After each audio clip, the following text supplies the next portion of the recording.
Guys வணக்கம். இன்னைக்கு Pandian store சீரியல்ல என்ன நடக்குது அப்படின்றத பார்க்கலாம். ஸோ ஃபர்ஸ்ட் சீன் என்ன காட்டுறாங்க அப்படின்னா, ராஜியும் கோமதியும் பேசிட்டு இருக்காங்க. பட் பாண்டியனை பார்த்ததுமே உடனே நம்ம ராஜி அத்தை எனக்கு காலேஜுக்கு டைம் ஆயிடுச்சு அப்படின்னு ஓடிடுறாங்க. ஸோ பாண்டியன் கேட்குறாரு, எதுக்கு இந்த பிள்ளை என்ன பார்த்துட்டு இப்படி ஓடுது அப்படின்னு போது கோமதி கேட்குறாங்க, ஆமாம் நீங்கள் பண்ணதெல்லாம் உங்களுக்கு தெரியாதா? அந்த பிள்ளை டீ கொடுக்க வந்துச்சுன்னா அப்படி கத்துறது, முகத்தை பார்த்து பேசுறது கிடையாது. அந்த பிள்ளை மேலே எரிஞ்சு எரிஞ்சு விழுந்தீங்கன்னா அந்த பிள்ளை ஐயோ எதுக்கு காலேஜ் போகிற நேரத்தில் உங்ககிட்ட திட்டு வாங்கணும்னு போயிருச்சு அப்படின்றாரு. அண்ட் இந்த இடத்துல பாண்டியனும் சொல்கிறாரு, ஆமாம் மீனாவும் என்கிட்ட காலையில் ஆஃபீஸ் போகிறேன்னு சொல்லிச்சு, பட் நான் தான் பேசாமல் போயிட்டேன், அந்த பிள்ளை வருத்தப்பட்டிருக்குல்ல அப்படின்போது, ஆமாம் நீங்கள் ஏன் இப்படி இருக்கீங்க, உங்களுக்கு என்னதான் பிரச்சனை, ஏதோ தப்பு நடந்துருச்சு தான், அதுக்குன்னு அதே பிடிச்சிக்கிட்டே இருப்பீங்களா, பேச வேண்டியது தானே, இப்போ நீங்கள் பேசாமல் இருக்கிறனால பசங்களும் பேச மாட்டுறாங்க அப்படின்போது பாண்டியன், நானும் அந்த அவனுங்கிட்ட பேசக்கூடாதுன்னு சொன்னேன் அப்படின்போது, அப்படி கிடையாது அப்பா வருத்தப்பட்டிருக்காங்க அப்படின்றதுக்காக பசங்களும் பேசுறது கிடையாது, ஸோ நம்ம தாங்க கொஞ்சம் விட்டு கொடுத்து போகணும், சின்ன பிள்ளைங்க அப்படின்றதுல நமக்கு தான் யோசிக்கணுன்ற மாதிரி கோமதி சொல்கிறாங்க. ஸோ பாண்டியன் சொல்கிறார், அந்த பிள்ளைங்களை எனக்கு பிடிக்குமோ பிடிக்காதோ, ஆனாலும் நம்ம வீட்டுக்கு வந்துருச்சு அப்படின்னா நம்ம பிள்ளைங்க மாதிரி தான் நினைக்கிறோம். ஸோ ஒரு பிரச்சனை வருது, இப்போ உங்கள் அண்ணங்காரனுங்க அவ்வளோ சண்டை போட்டதுக்கு இந்த பிள்ளைங்க தானே காரணம், நம்ம குடும்ப கௌரவத்தை அந்த பிள்ளைங்க காப்பாற்றலை அப்படின்ற ஒரு வருத்தம் தான் அப்படின்ற மாதிரி சொல்கிறாரு. பட் கோமதி இருந்தாலும் அவங்களாம் சின்ன பிள்ளைங்க, நம்ம தான் கொஞ்சம் இறங்கி போகணும், ஆனால் அந்த பிள்ளைங்களும் அதை ரியலைஸ் பண்ணிட்டாங்க, இவ்வளோ பெரிய தப்பு நடந்ததை ரியலைஸ் பண்ணிட்டாங்க, நம்ம இறங்கி போகணும் அப்படின்ற மாதிரி சொல்லும் போதும் பாண்டியன் இல்லை சரி நான் கடைக்கு கிளம்புறேன் அப்படின்ற மாதிரி கண்டுக்காத மாதிரி கிளம்பிட்டாரு. அண்ட் அடுத்த சீனில் என்ன காமிக்கிறாங்க அப்படின்னா, மீனா வந்து டேரெக்டாக கடைக்கே வந்துடுறாங்க. பட் அந்த இடத்துல பாண்டியன் இல்லை, நம்ம பழனி அண்ட் தாத்தா தான் இருக்கிறாங்க. ஸோ பழனி கேட்குறாரு, எதுக்குமா இங்கே வந்து அப்படின் போது, உங்களெல்லாம் பார்க்கதா அப்படின்னு பேசிகிட்டு இருக்கும்போது கரெக்டாக பாண்டியன் வந்துடுறாரு. ஸோ பாண்டியன் வந்ததுமே அவர் கேட்குறாரு, எதுக்கு மீனா நீ இங்கே வரைக்கும் வந்திருக்க, ஏதாவது வேணுமா அப்படின் போது, ஆமாம் வீட்டில் வச்சு பேசினா பேச மாட்டீங்க, அதுக்காக தான் நான் இங்கே கடைக்கு வந்திருக்கேன் அப்படின்றாங்க. ஸோ பாண்டியன் சொல்கிறார், அதெல்லாம் வேண்டாம், வீட்டு பிரச்சனையெல்லாம் வந்து வீட்டில் பேசிக்கணும், கடையில் வந்து குடும்ப பிரச்சனை பேசக்கூடாது அப்படின் போது மீனா சொல்கிறாங்க, நீங்கள் குடும்ப பிரச்சனையை வீட்டிலே பேசி முடிச்சிருந்தீங்கன்னா நான் இங்கே வரைக்கும் வந்திருக்க மாட்டேன், வீட்டில் நான் பேசுகிறேன், நீங்கள் அதை எக்ஸ்பிளைன் பண்ண விட மாட்டீங்க, என்கிட்ட பேசவே மாட்டீங்களே, அப்புறம் எனக்கு வேறு வழி இல்லை, இங்கே தான் வந்து என்னால் பேச முடியும் அப்படின்றாங்க. அண்ட் சொல்கிறாங்க, இப்போ ராஜிக்கு வந்து அவள் டியூஷன் எடுக்கணும்னு சொன்னால் அதில் ஒரு நியாயம் இருந்தது, நான் அதனால தான் சப்போர்ட் பண்ணேன், இவ்வளோ தூரம் வரும் நான் எதிர்பார்க்கல, பட் உங்களை ஹர்ட் பண்ணியிருக்கோம் அப்படின்னா சாரி.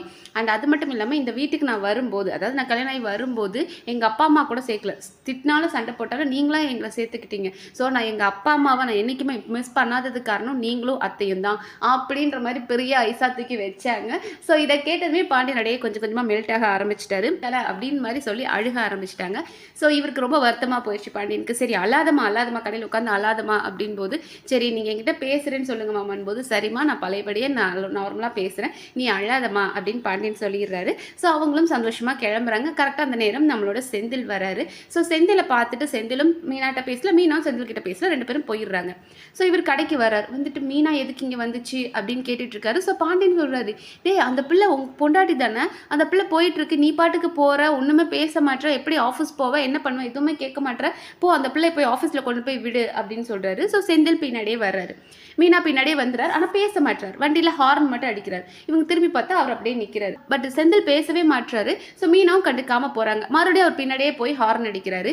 இவங்க கேட்குறாங்க, எதுக்கு ரோட்டில் நான் தான் ஓரமாக போயிட்டு இருக்கல, எதுக்கு ஹார்ன் அடிக்கிறீங்க அப்படின் போது, வா வண்டியில் ஏறு, உன்னை கொண்டு வந்து ஆஃபீஸில் விடுறேன் அப்படின் போது, இவ்வளோ நாள் என்கிட்ட பேசவே இல்லை, அன்றைக்கி கோயில் போகும்போது கண்டுக்காமல் போனீங்க, நான் என்ன பேசினாலும் போய் கண்டுக்க மாட்டேறீங்க, இப்போ மட்டும் எதுக்கு என்னை கொண்டு வந்து விடுறீங்க அப்படின் போது, அப்பா சொன்னாங்க உன்னை ஆஃபீஸில் விட சொன்னாங்க, அதனால தான் வந்து விடுறேன் வா அப்படின் போது, ஓ உங்கள் அப்பா சொன்னாதான் நீங்கள் பேசுவீங்களா, என் தரப்பு நியாயத்தை என்னன்னு நீங்கள் கேட்க மாட்டீங்களா, நான் எதுக்கு இப்படி பண்ணேன் அப்படின்ற எதையுமே நீங்கள் காது கொடுத்து கேட்க மாட்டீங்க, எல்லா பழைய பிரச்சனையெல்லாம் பேசுகிறீங்க, நான் அப்படிலாம் ஏந்து வர முடியாது அப்படின்றாங்க. பட் இங்கே செந்தில் சொல்கிறார், நான் அப்பா சொன்னாங்கன்றதுக்காக தான் வந்தேன், அதுக்காக ரொம்ப ஓவராக பண்ணாது, நீ பண்ணது தப்பு தான், எனக்கு இன்னும் அந்த கோவம் இருக்குது, வந்து ஒழுங்காக உட்காரு, கொண்டு வந்து ஆஃபீஸில் விடுற அப்படின் போது, ஓ உங்கள் அப்பா சொன்னாங்கன்னா எனக்கு வண்டியில் கொண்டு வந்து விடுவீங்க, மறுபடியும் வீட்டுக்கு வந்ததுக்கப்புறம் உங்கள் அப்பா மேலே இருக்க பஸ்ஸில் என்கிட்ட பேசாமல் இருப்பீங்க, அதுக்கெல்லாம் நான் வர முடியாது அப்படின்னு சொல்லிட்டு அவங்க பாட்டுக்கு நடந்து போயிட்டு இருக்கிறாங்க.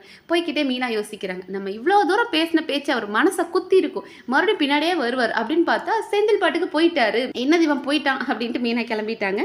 ஸோ இவர் என்ன பண்ணுறாரு அப்படின்னா டேரெக்டாக கடைக்கு தான் வராரு. ஸோ பார்த்ததுமே பாண்டியன் கேட்குறாரு, என்ன அதுக்குள்ளே இந்த பிள்ளை போய் விட்டுட்டு வந்துட்டியா அப்படின் போது, இல்லைப்பா நான் கூப்பிட்டேன் அவள் வரல அப்படின்னு. கூப்பிட்டேன் வரல அப்படின்னா நீ பாட்டுக்கு வந்துடலாமா, அந்த பிள்ளை எப்படி போகும் அப்படின்னு யோசிக்க வேண்டாமா, இவ்வளோ நாள் எப்படி போனாலும் அதே மாதிரி போகட்டும் அப்படின்றாரு. ஸோ பாண்டியன் கோவம் வருது, ஏன்னா அது ஒன்று நம்பி வந்த வந்த பிள்ளை, அந்த பிள்ளை இப்படி தான் நீ நடத்துக்குயா, இப்படி பேசாமல் இருப்பியா, எத்தனை நாள் இருப்ப அப்படின் போது நம்ம தாத்தா சொல்கிறாரு, நீ கூட தான் இத்தனை நாள் அந்த பிள்ளைகிட்ட பேசாமல் இருந்த அப்படின்னு பாண்டியனை கேட்குறாரு. ஸோ பாண்டியன் சொல்கிறார், நான் பேசாமல் இருக்கிறதுக்கும் அவள் கட்டின புருஷன் பேசாமல் இருக்கிறதுக்கும் வித்தியாசம் இருக்கு இல்லையா, ஒரு கட்டின பிள்ளைய கூட ஒழுங்காக பார்த்துக்க தெரியல அப்படின்ற மாதிரி திட்டிட்டு வாங்க மாமா அப்படின்னு சொல்லிட்டு பாண்டியனும் தாத்தாவும் வெளியே கிளம்பிடுறாங்க. ஸோ பழனிக்கிட்ட கிட்ட நம்ம செந்தில் கேட்குறாரு, மாமா எதுக்கு அவ வந்தா இங்கே மீனா அப்படின்போது பழனி சொல்கிறார், இப்படி வந்து மீனா ஆஃபீஸ் போயிட்டாருன்னு சொல்லிச்சு மச்சான் கண்டுக்காமல் இருந்ததும் டேரெக்டாக கடைக்கே வந்து மாமா என்னதான் மாமா பிரச்சனை, ஏன் என்கிட்ட பேசாமல் இருக்கீங்க, நீ தான் எனக்கு அப்பா அம்மா மாதிரி அப்படின்ற மாதிரி பேசினதும் நம்ம மச்சான் உருகிட்டாரு அப்படின்னு சொல்லும்போது செந்தில் சொல்கிறாரு, ஓ இவர் பேசாமல் இருந்தாருன்னா நான் பேசாமல் இருக்கணும், இவர் பேசிட்டாருன்னா நானும் பேசணுமா அப்படின்ற மாதிரி செந்தில் கேட்குறாரு. ஸோ பழனி சொல்கிறாரு, டேய் நீடா இப்படி பேசிகிட்டு இருக்க, அந்த பிள்ளை இந்த வீட்டில் இருக்கவங்க பேசாமல் இருந்தாலே வருத்தப்படுது, அப்படி இருக்கும்போது கட்டின புருஷன் நீ பேசாமல் இருந்தால் அந்த பிள்ளை எப்படிடா வருத்தப்படும், அப்படிலாம் இருக்காதுடா அப்படின்ற மாதிரி பழனி அட்வைஸ் பண்ணிட்டு இருக்காரு. அதோட இன்னைக்கு எபிசோட் முடிச்சிட்டாங்க. ஸோ பாப்போம் நாளைக்கு எபிசோட்ல அப்படியே குடும்பமே ஓரளவுக்கு ஒன்று சேர போகுதுன்ற மாதிரி இருக்கு. அது என்னன்றதை வெயிட் பண்ணி பார்க்கலாம். அண்ட் இன்னைக்கு எபிசோட் பற்றி நீங்கள் என்ன நினைக்கிறீங்கன்றத கமெண்ட் செக்ஷனில் சொல்லுங்க. இந்த வீடியோ உங்களுக்கு பிடிச்சிருந்தா சப்ஸ்கிரைப் பண்ணி சப்போர்ட் பண்ணுங்க. நன்றி.